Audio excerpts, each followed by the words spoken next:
Bonjour Julien Carmona, bienvenue.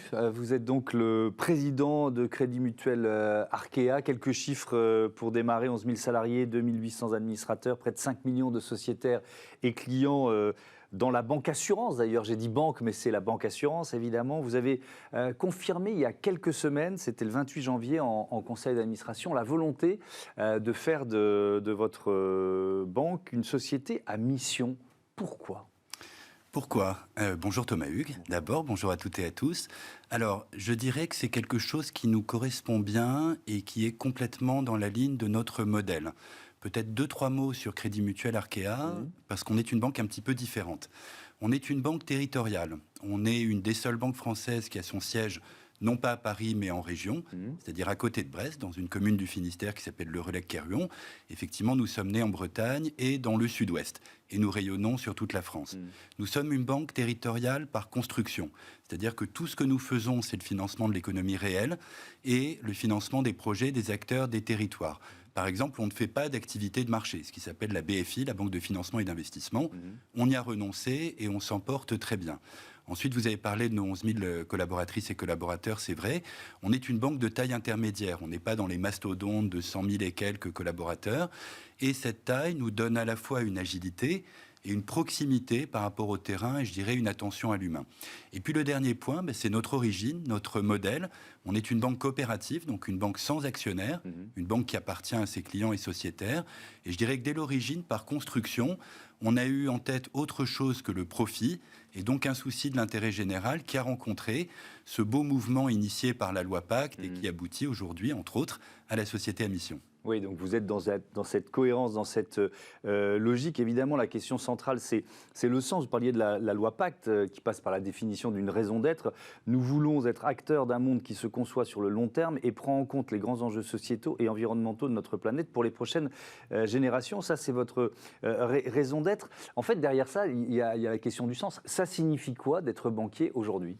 Alors, c'est quelque chose qui est à la fois un métier ancien et un métier qui mérite d'être refondé. Il faut continuer à bien faire ce métier, tel que nous le faisons, métier de banquier, métier d'assureur, apporter à nos clients une grande qualité de service, les produits dont ils ont besoin. Mais au-delà, c'est vraiment la question de l'impact positif qu'on doit avoir. Vous savez que les banques ont une responsabilité majeure parce qu'elles financent l'économie. Ça nous met vraiment à la fois une place centrale et une vraie responsabilité.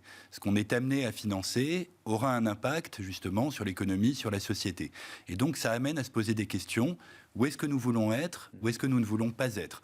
Un exemple, on n'est pas les seuls, mais on a annoncé une sortie complète des énergies fossiles à l'horizon 2030. Ça, c'est un premier engagement. D'ailleurs, d'ores et déjà, il n'y a plus de financement pour des nouveaux projets. Et l'encours qu'on a en 2030, il n'y en aura plus pour le charbon, le pétrole, le gaz. Donc ça implique, au fond, à la fois de faire son métier comme on l'a fait, et de se poser des nouvelles questions. À quoi ça sert ? Est-ce que ça a un impact positif, neutre ou négatif ? C'est à la fois essentiel, et puis c'est passionnant. Ouais, devenir société à mission, on est vraiment dans la loi Pacte, il y a une progressivité. Ça change quoi concrètement ? Alors, je dirais à la fois, comme je vous l'ai dit, pour nous, c'est logique. On a été la première banque française à adopter une raison d'être en 2019. On ne s'est pas précipité sur le statut de société à mission, puisque c'est en 2022 qu'on va, si nos actionnaires, si nos sociétaires le décident, en mai prochain, le devenir. Pourquoi ? Parce que on voulait d'abord à la fois mesurer cet engagement. Donc, je réponds à votre question. C'est un niveau d'engagement plus élevé. Engagement, transparence, responsabilité. Et puis, on a, si vous voulez, un peu l'obsession de la preuve. C'est vraiment le faire avant le dire. D'autres sociétés, ça peut être différent. Nous, c'est vraiment d'abord faire et ensuite dire.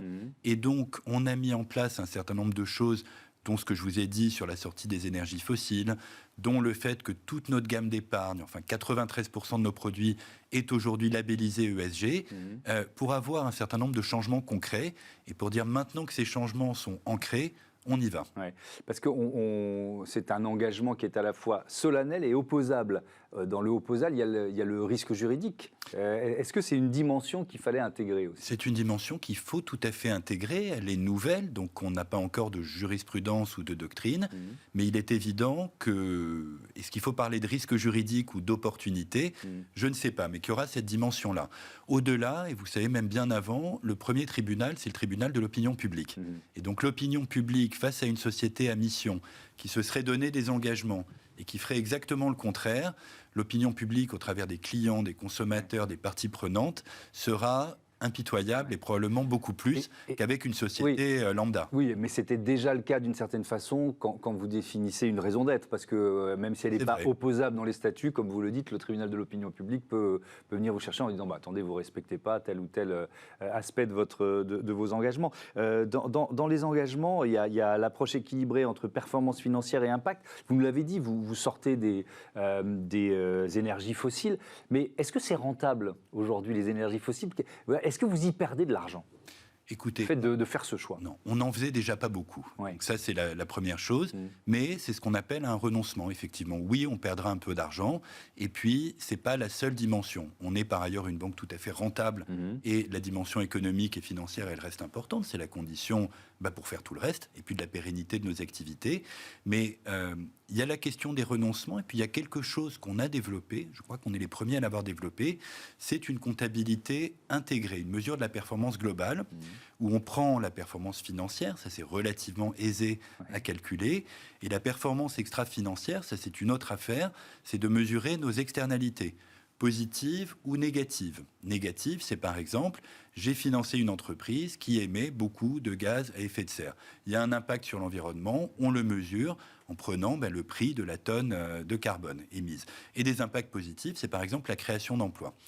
Ce dispositif qu'on a développé, qu'on va publier dès cette année, pour avoir une mesure de l'impact, et je peux vous dire qu'elle est positive, heureusement, ça va être notre guide et ça va être un moyen, je dirais, de rationaliser nos décisions. De ne pas prendre des décisions juste pour des grands principes, des grandes déclarations, mais de dire, voilà, je prends cette décision-là, ça nous coûte du point de vue financier, mais je réduis mes externalités négatives et donc j'améliore ma performance globale. Ça va être un guide.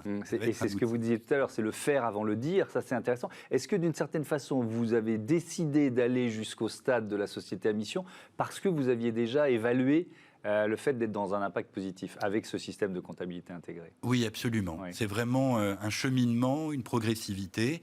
Et en tout cas, ça n'est pas de se lancer dans cette aventure de la société à mission pour des raisons de communication, de marque ou ce genre de choses. Même si, par ailleurs, je pense que c'est bien vis-à-vis du monde qui nous entoure et vis-à-vis notamment des candidats. Vous savez qu'un des premiers sujets aujourd'hui pour les entreprises, c'est d'attirer des candidats et candidates de qualité.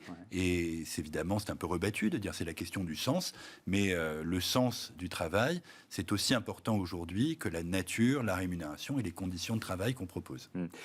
Parmi les engagements que vous avez pris, il y a cette idée d'accompagner les parties prenantes dans leur transition environnementale. Est-ce qu'il y a des secteurs où c'est plus rapide et peut-être plus violent que d'autres? Vous voyez ce que je veux dire? Parce que la transition, elle peut aussi être économiquement violente.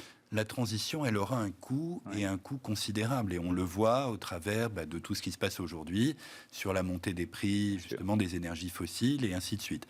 La question de qui va assumer ces coûts est une grande question, et une question politique et sociale, puisque, je dirais à titre personnel, il ne peut pas être question que ces coûts soient assumés par les ménages les plus modestes. Je mets de côté la question politique pour vous répondre.